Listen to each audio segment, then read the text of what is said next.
नमस्कार, मी सुमित ठाकरे आपल्या सर्वांच्या माझ्या महाराष्ट्र न्यूज या नेटवर्कवर स्वागत करतो. तर आज आपल्यासोबत बोला मुद्द्याच्या या कार्यक्रमात उपस्थित आहेत शंकरजी मडावी. शंकर मडावी यांची ओळख करण्याकरिता अ, शंकर मडावीजी हे भाजपचे प्रदेशचे अनुसूचित जमातीचे प्रदेश सचिव आहेत आणि सालेकसा तालुक्यातील सामाजिक कार्यात अग्रेसरपणे काम करणारे नेतृत्व म्हणून ओळख ठेवणारे शंकरजी मडावी आहे. शंकरजी, आपला माझ्या महाराष्ट्र न्यूजला स्वागत आहे. धन्यवाद. माझा पहिला प्रश्न असा आहे आपल्याला, आपण राजकारणात कसे काय वाढले? आधीपासून घरी राजकारणी करून होता काय? माझ्या परिवारात कोणीही राजकारणी नव्हता. अच्छा. सगळे म्हणजे भाऊ बहीण आई वडील सगळे शेतीच्या कामात हे होते. पण असा एक वेळ आला, गावकऱ्यांनी म्हटलं की तुम्हाला ग्रामपंचायत निवडणूक लढावं लागते.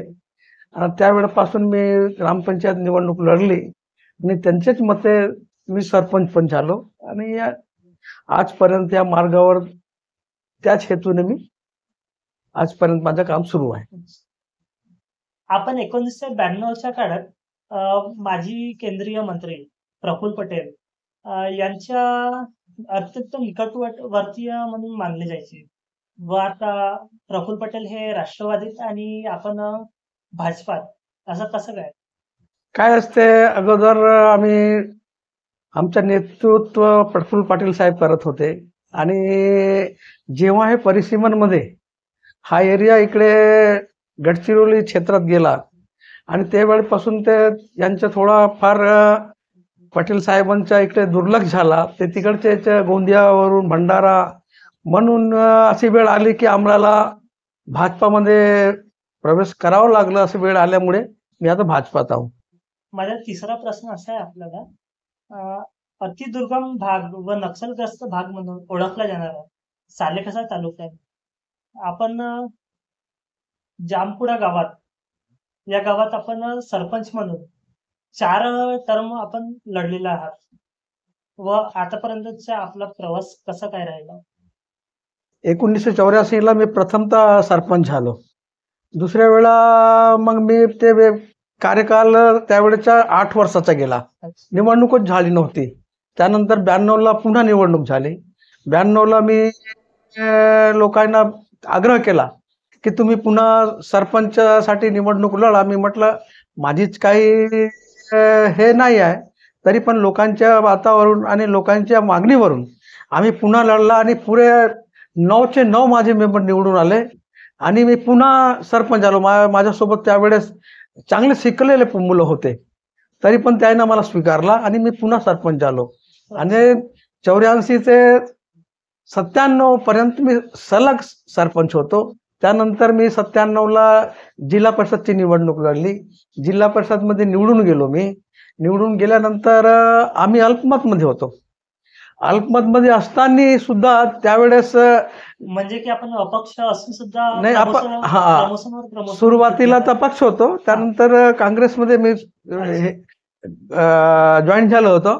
त्यानंतर त्याच्या 62 मधून 29 सदस्य आमचे होते आणि आदिवासी आरक्षण झाल्यामुळे मला लढण्यासाठी, अध्यक्षाच्या निवडणूक लढण्यासाठी मला संधी दिली. त्यावेळेस 29 असताना मला 31 मते मिळाली आणि टॉसमध्ये मी अध्यक्षाच्या निवडणूक त्यावेळेस मागे झालो.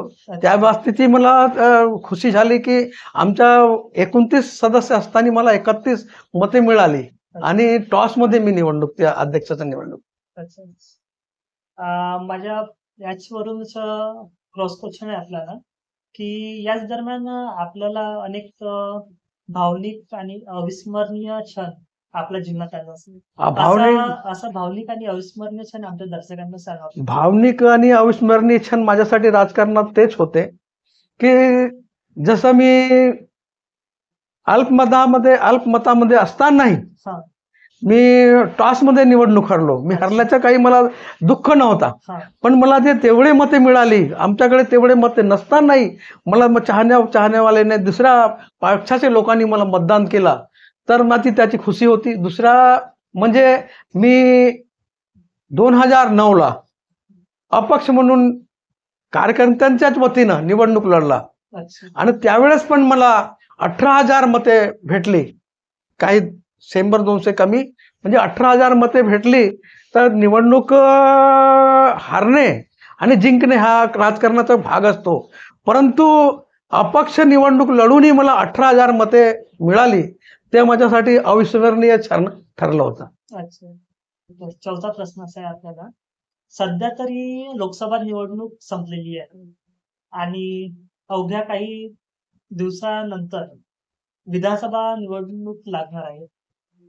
तर आमगाव, देवरी आणि सालेकसा या तालुक्यात आपलं नाव सर्वत्र चर्चेत आहे की आपण विधानसभा निवडणूक लढणार आहात. पण कोणत्या पक्षातून लढणार आहात हे नेमकं कुणाला माहिती नाही. मी सध्या भाजपामध्येच आहो अच्छा. आणि मागे 2014ला पण मी तिकीटची मागणी केली होती. त्यावेळेस आमचे सोबती आणि जिल्ह्याचे अध्यक्ष म्हणून काम केलेले राकेशजी शर्मा होते अच्छा. आणि त्यांना ते माझी तिकिटीसाठी खूप प्रयत्न केले होते. पण 14ला मला न देता आमच्या सोबती दुसऱ्या इस्माला दिली. जिंकलो आम्ही त्यावेळेस. दुसऱ्यांदा मला देण्याची कबुली दिली होती शर्माजींनी की 2019 में तुम्हारे को टिकट देंगे, लेकिन त्यावेळेसही मला तिकीट भेटलं नाही. मी पक्षाचं काम केलं आणि पक्ष चांगलं काम झाले असून पण आमचा उमेदवार 19ला हरला. यावेळेस जर मला माझ्यावर विश्वास करून पक्षाने जर मला तिकीट दिली, मला संधी दिली, मला विश्वास आहे की नक्कीच मी पक्षासाठी हा नंबर पक्का करेन. ते हरण्याचे कारण काय होतं? हरण्याचे कारण म्हणजे काय असते, ते जनतेपासून काय असते, जर माणसानं केवढंही काम केलं हा. तर थोडंफार एंटी इन्कम्बन्सी असं आता लोकसभेत झालं. आता दरवेळेस मोदी हे चालणार नाही, मोदी मॅजिक काही चालणार नाही.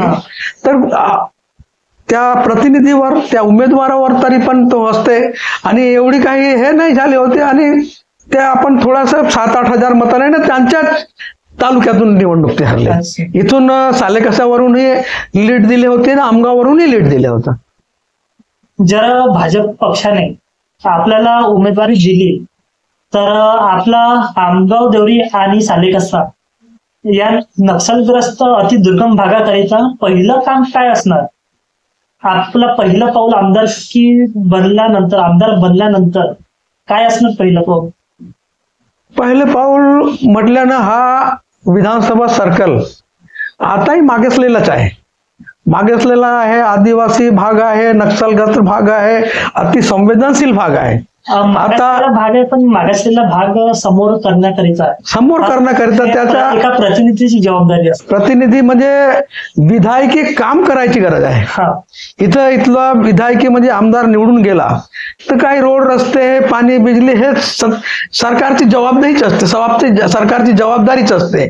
पण जसं आपण ककोडीच्या शाळेत घ्या, मुरकुंडोच्या शाळेत घ्या, तिथला मुलगा तिथं शिकतो, त्याला आपण मराठीत किंवा हिंदीत शिकवतो आणि तिथला जो शिकवणारा शिक्षक आपल्या मुलाला कुठे शिकवतो? कॉन्व्हेंटमध्ये, गोंदिया किंवा आमगाव किंवा आणखीन पलीकडे भंडारा वगैरे तिथं शिकवायला पाठवतो. म्हणजे आपलाही मुलगा तिथला जो शिकणारा पाल्य आहे, जो आदिवासी क्षेत्रातील गरीब आणि हे मागासलेले लोक आहेत, त्यांचा मुलगाही कम्पेअर म्हणजे कॉन्व्हेंटमध्ये तोही शिकले पाहिजे. म्हणजे तिथंही कॉन्व्हेंटची शिक्षा जिथं गोंदियाला आहे उपलब्ध, तिथलंही असली पाहिजे. हे माझी सर्वात प्राथमिकता राहील. कुठंतरी सध्याचे जनप्रतिनिधी या सर्व काम करण्यास मागे सरतोय काय? असं माझ्यासारख्या माणसाला बोलणं बरोबर नाही आहे. मी पहिलेच म्हटलं आहे की ज्या विधायकी कामं असतात ते करून घ्यायचे असतात तर त्याला अनुभव असला. आम्ही जसा सरपंच केला, आम्ही पंचायत समिती चालवली, जिल्हा परिषद चालवला, तर विधानसभेत आपण काय मुद्दे उचलायचे, आपल्या क्षेत्राचे, आपल्या विभागाचे, आपल्या भागाचे कोणते कोणते प्रायोरिटीने काम करून घ्यायचे ते आपल्याला माहीत असले पाहिजे आणि त्याच्यासाठी आपली लेखणी मजबूत असली पाहिजे. माझ्या पुढच्या राऊंड फायर क्वेश्चन आहे आपल्याला शंकर मडावी यांच्या आयडियल व आवडता नेता कोण? शरद पवार की नरेंद्र मोदी? पहा, आम्ही शरद पवार साहेबांच्याही नेतृत्वात काम केलं, मोदींच्या नेतृत्वात आता काम करतच आहोत. हा. तरी पण मी ज्यांच्याकडून हे पाठ घेतलं, शिकलं, माझे एक साले कशाला नारायण भाऊ बहेकार म्हणून माजी आमदार होते. अच्छा.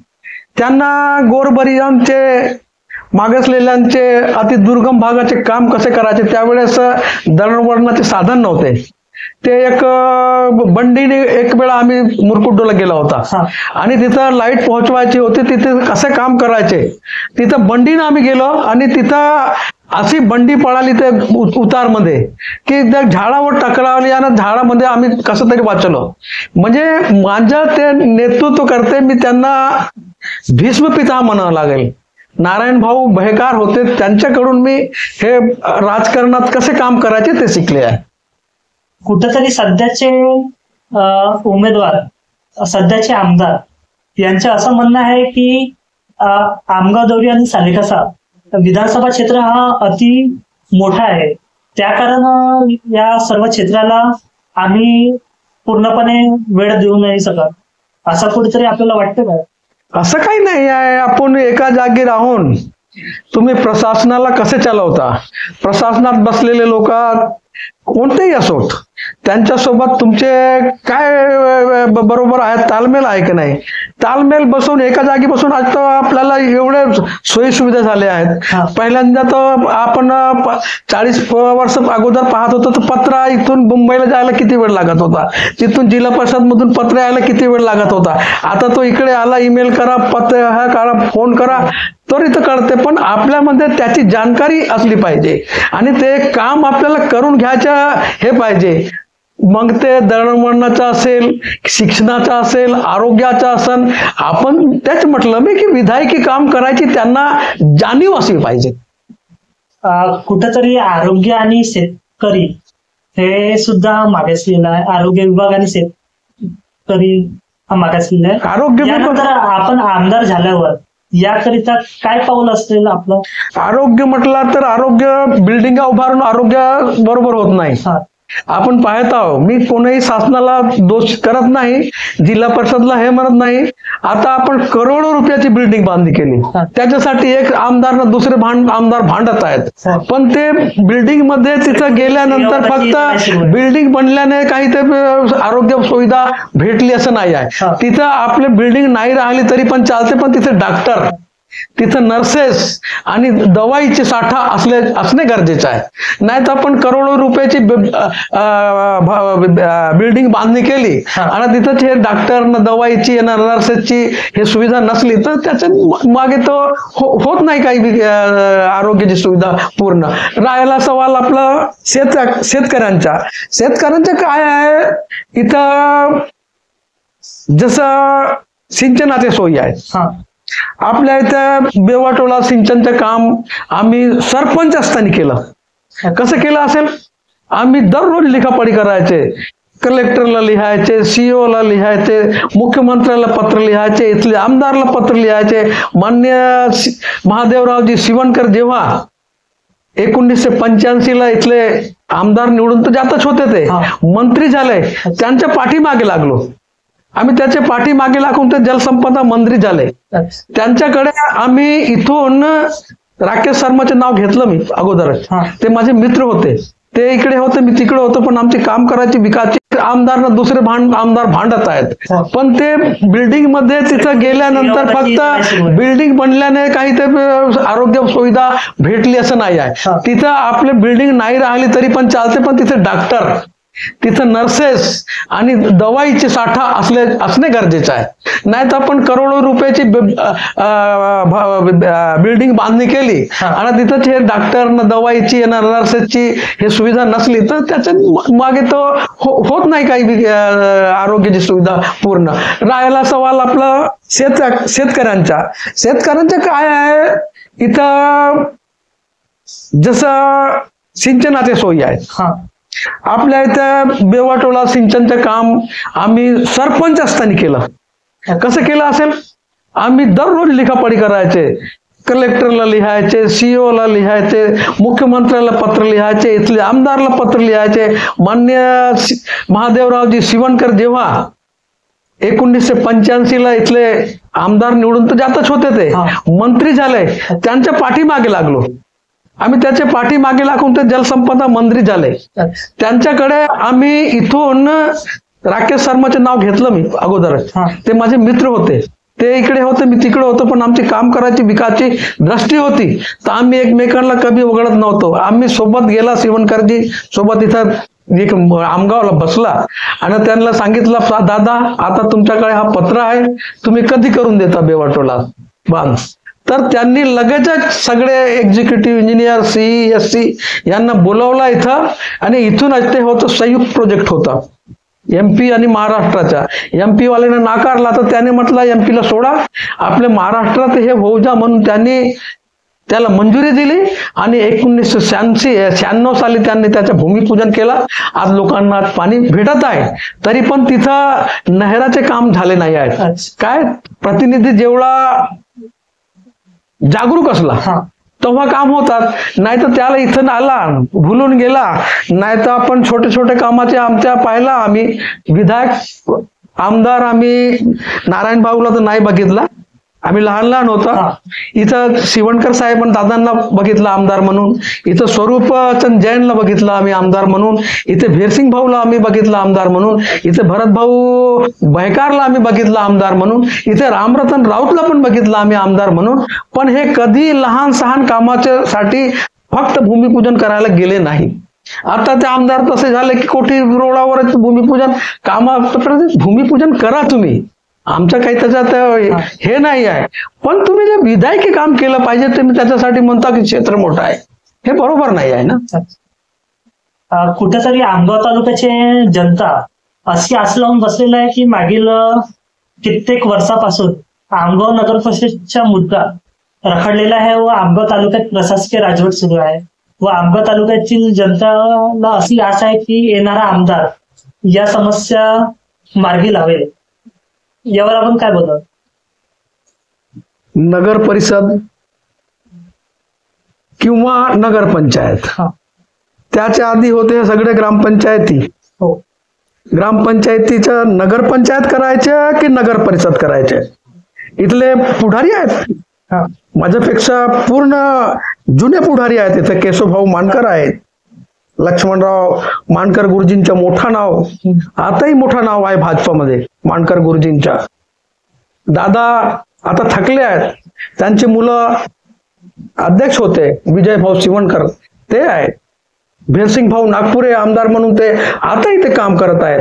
पण हे सगळे मिळून आणि प्रशासनाने काय लिहून दिलं आहे याच्यात काय हे आहे, तर इथला जो आमदार असेल त्यांनी त्याचा पाठपुरावा केला पाहिजे. त्याच्या ग्रामीण विकास मंत्रालयामध्ये जाऊन आणि तिथलं नगर परिषदची याच्यामध्ये काय त्याचं हे आहे ते हे काढून त्याला धरून अधिकाऱ्यांना वरच्या सेक्रेटरी लेवलच्या लोकांना धरून त्याच्या हे करून आपली सरकार आहे मिटवता येते, करता येते. पण आपल्याला जिकाटी पाहिजे, जिद्द पाहिजे की हा मामला मी करणार, असे आहे. आता त्याच्या बाबतीत मी काही जास्त बोलणार. माझ्या पुढचा आणि शेवटचा प्रश्न असा आहे आपल्याला की आतापर्यंतच्या आमगाव दौरी आणि सालेकसा या विधानसभा चित्राला एक रेकॉर्ड राहिलेला आहे की एक आमदार दुसऱ्या टर्मला कधीही निवडून आलेला नाही. तर काय शंकर मडावी हा रेकॉर्ड ब्रेक करणार? पहा काय असते, तुमचं गोष्ट म्हणणं बरोबर आहे. इथं दादा जे महादेवरावजी शिवणकर होते ते सतत 5 वेळा निवडून आले, सतत काम 5 वेळा निवडून आले, ते काम केले म्हणून सतत 5 वेळा निवडून आले.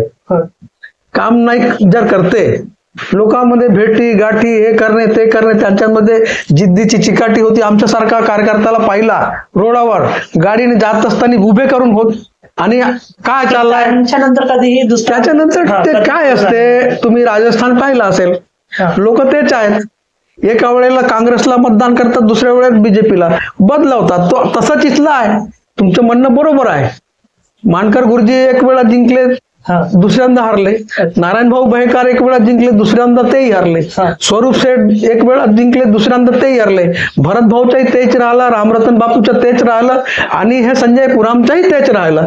म्हणजे कुठे ना कुठे काय लोकांमध्ये असं असते की काय हे सर्व आमदार जनतेशी जोडण्याकरिता असफल राहील? नाही, असंही म्हणता नाहीये. काय आहे की जनतेची अशी एक लालसा असते, त्यांच्यात जिज्ञासा असते की आमचे आमदार हा. आणि काय आता तुम्ही पाहिलं असतं लोकसभेच्या